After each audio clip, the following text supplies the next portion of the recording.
Hi යාළුවනේ welcome back to Amhariya's YouTube channel. ඔයගොල්ලෝ සියලුම දෙනාව සාදරයෙන් පිළිගන්නවා මගේ Amhariya's YouTube channel එකට. ඉතින් යාළුවනේ මම අද ඔයාලත් එක්ක share කරගන්න යන්නේ drink නැත්තම් අතුරුපසක් කියලාත් ගන්න පුළුවන් ඒ recipe එකක් ගැන. ඉතින් මේ නෝම්බි කාලෙට මම හදපු drink එකක්. ඉතින් යාළුවනේ වැඩි කතා නැතුව අපි යන් වීඩියෝ එක ඇතුළට. ඒ ගමන්ම මම ඉල්ලීමක් කරනවා වීඩියෝ එක ස්කිප් කරන්න නැතුව සම්පූර්ණයෙන් බලන්න කියලා. මේකට මම ඉස්සෙල්ලාම සව් මේස හැඳි දෙකක් විතර අරගෙන මේ වගේ කප් එකකට දා ගන්නවා. ඊට පස්සේ වතුරත් මේ මේස හැඳි එකමාරක් විතර එකතු කරගන්න ඔයාලා. එකතු කරගෙන හොඳට මේ වගේ හැන්දෙන් මික්ස් කරලා වහලා තියාගමු. ඊට පස්සේ මං ආය ගන්නවා කසකසා ඔයාලට කැමති ප්‍රමාණයක් ගන්න පුළුවන්. මම මෙතන තේ හැඳි එකක් අරගෙන ඒකත් වතුර දාලා වහලා තියෙනවා පැත්තකින්. ඊට පස්සේ අපි හදා ගන්නවා ජෙලි එක. මේකට ඔයාලා කැමති පාටක් ගන්න පුළුවන්, එක පාටක් ගන්න පුළුවන්. නැත්නම් පාටවල් දෙක තුනකුත් ගන්න පුළුවන්. මම මෙතන පාටවල් දෙකක් අරගෙන උණු වතුර දාලා දිය කරලා මේ වගේ පැත්තකින් අරන් තියෙනවා. ඊට පස්සේ මම කස්ටර්ඩ් පවුඩර් මේක ඔයාලා කැමති නම් විතරක් එකතු කර ගන්න පුළුවන්.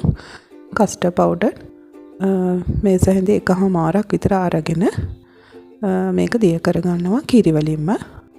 කිරි කියන්නේ එළ කිරි වලින් දිය කරලා මේ වගේ පැත්තකින් තියෙනවා. දැන් මෙතන මං කිරි මිලිලීටර් 300ක් විතර අරගෙන තියෙනවා. අරගෙන හොඳට උණු කරන්න ඕනේ. ඒ ගමන් මං සීනිත් එකතු කරගන්නවා. සීනි මම මෙතෙන්දී තේ හැඳි 4ක් විතර එකතු කරලා තියෙන්නේ. ඔයාලා ඔයාලගේ රස අනුව කැමති ප්‍රමාණයක් එකතු කරගන්න පුළුවන්. කිරි මේ වගේ චුට්ටක් නටනකොට ඒකට එකතු කරගන්න ඕනේ අපේ අර දිය කරලා තිබ්බ කස්ටර්ඩ් ටික.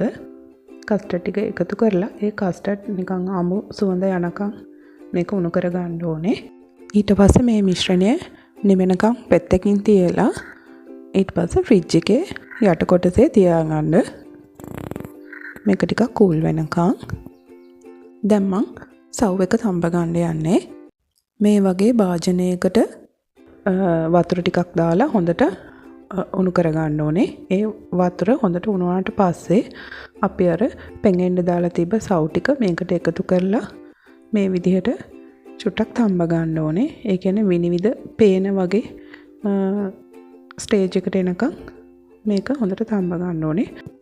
මේක හොඳට තැඹුණාට පස්සේ ඊට පස්සේ මේ ස්ටේජ් එකට ආවට පස්සේ මම ලිප් ඕෆ් කරලා අපි සාමාන්‍ය වතුර ටිකක් එකතු කරලා මේක හොඳට හොද ගන්න ඕනේ. මේකේ පිටි ගතිය යන්න.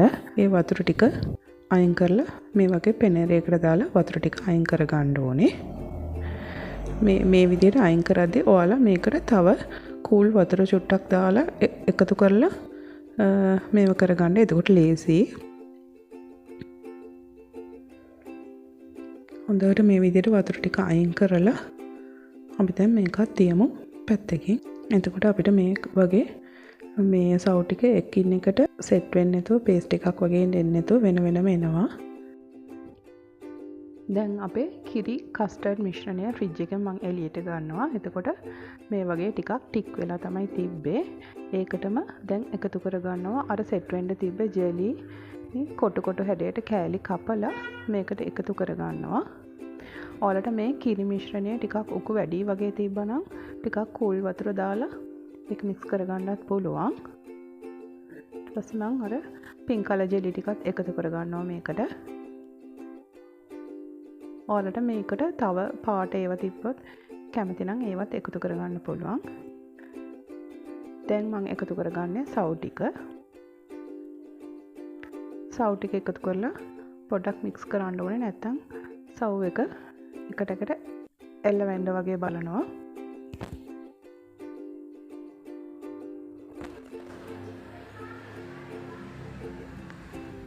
ජෙලි කෑලි ටික ගොඩක් මේ තදට මේවා කරන්න එපා. එතකොට දිය වෙන්න බලනවා. කැලි කැලි තියෙනකොට තමයි ලස්සනත් ඒ වගේම රසත්. දැන් මේකට අන්තිමට මම එකතු කරගන්නවා මම අර පෙගෙන්න දාලා තිබ්බ කසකසා ටික. ඔයාලට මේවට කැමති නම් ඇපල් ග්‍රේප්ස් වගේ පළතුරු එහෙමත් ෂූටි කෑලි කපලා එකතු කරගන්න පුළුවන්. එතකොට තව රස වැඩි. ඒ වගේම තමයි මේකේ මේ ගොඩාක් අපි එකතු කරලා තියෙන්නේ ඇඟ කූල් කරන ඒවා. එතකොට මේ නෝම්බි කාලේට එහෙම හරි ගුණයි මේක. ඒ වගේම සාමාන්‍යයෙන් ඇඟ මේ රස්නේ තියෙන අයටත් මේක හරි පෝෂ්‍යදායී පානයක් වෙයි.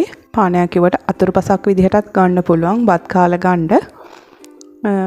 ඉතින් යාළුවනේ මේ විදිහට තමයි මම මගේ ඩෙසර්ට් නැත්තම් මේ ඩ්‍රින්ක් එක හදාගත්තේ. ඉතින් යාළුවනේ ඔයාලා මගේ වීඩියෝස් වලට කැමති නම් ලයික් එකක් දාලා ඔයාලගේ ෆැමිලි ඇන්ඩ් ෆ්‍රෙන්ඩ්ස් එක්ක ෂෙයා කරන්න. මගේ වීඩියෝ එක නැරඹුවාට ගොඩාක් ස්තුතියි.